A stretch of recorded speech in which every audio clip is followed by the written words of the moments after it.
এক তপ্ত রোদ, চারপাশটা একদম নিস্তব্ধ। হঠাৎ শান্ত পুকুরের পানি চিরে ভেসে উঠল এক ভয়ঙ্কর চেহারা। ঠিক যেন তামিল সিনেমার সেই ভিলেন মোটা রাজেন্দ্রন। ঘাটের পাড়ে থাকা ছোট ছোট বাচ্চারা ভয়ে চিৎকার করে উঠল, ভিলেন আইছে, ভিলেন আইছে। কিন্তু এ কি, সিনেমার পর্দা সে দুর্ধর্ষ ভিলেন কি তবে বাস্তবে চলে এলো মাদারীপুরের অজপাড়া গায়ে, যার হাঁটা চলার চাহনি দেখে কেঁপে ওঠে বুক।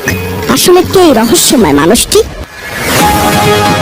তিনি তামিল সিনেমার কোনো ভিলেন নন, বরং মাদারীপুরের সাধারণ এক তরুণ রাশেদ। ক্যামেরার সামনে যিনি ছুরি হাতে ত্রাস সৃষ্টি করেন, ক্যামেরার পেছনে তিনি ঠিক ততটাই নম্র আর ভদ্র। সকালবেলা ঘুম থেকে উঠে বন্ধুদের সাথে চায়ের দোকানে আড্ডা দেয়া এলাকার মানুষের কাছে তিনি কেবল একজন দক্ষ অভিনেতাই নন, বরং এক পরোপকারী ও সামাজিক ছেলে।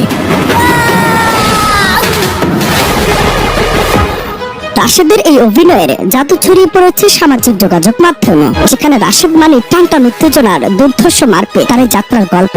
অভাব আর প্রতিকূলতাকে জয় করে কিভাবে একজন সাধারণ তরুণ হয়ে উঠলেন নেট দুনিয়ার most wanted villain. Lakh lakh follower আর দর্শকের ভালোবাসাই এখন রাশেদের আগামীর পথ চলার শক্তি। ছোটকালে অনেক স্বপ্ন ছিল আমি ফিল্ম জগতে কাজ করব বা আমি বড় একজন আর্টিস্ট হব, আমার জানি বড় পর্দা দেখা, এরকম আমার ছোট থেকে আমার স্বপ্ন ছিল। আল্লাহর রহমতে আমার এই স্বপ্নটা আল্লাহ আমার পূরণ করছে। এবার মানুষের ভালোবাসাও পাইছি, তারপর ফ্যামিলির ভালোবাসাও পাইছি। বন্ধু বান্ধব যারা আছে তারা আমার অনেক সাপোর্ট করছে, করার কারণে আজকে আমি এই জায়গায় রাশেদ খাড়ায় আমি আজকে আপনাদের মাঝে কথা বলতে পারতাছি। চেহারা দেখে মানুষ চেনা যায় না, রাশেদ যেন তার জলজন্ত প্রমাণ। পর্দায় যা রক্তচক্ষু দেখে মানুষ ভয় পায়, বাস্তবে তার হাসিটাই সবচেয়ে বেশি সুন্দর। মাদারীপুরের এই ছেলেটি প্রমাণ করে দিয়েছেন প্রতিভা থাকলে অজপাড়া গ্রাম থেকে বিশ্বমানের অভিনয় করা সম্ভব। এলাকার মানুষের ভাষ্য, পর্দায় তিনি ভিলেন হতে পারেন, কিন্তু তাদের হৃদয়ে তিনি একজন সত্যিকারের হিরো।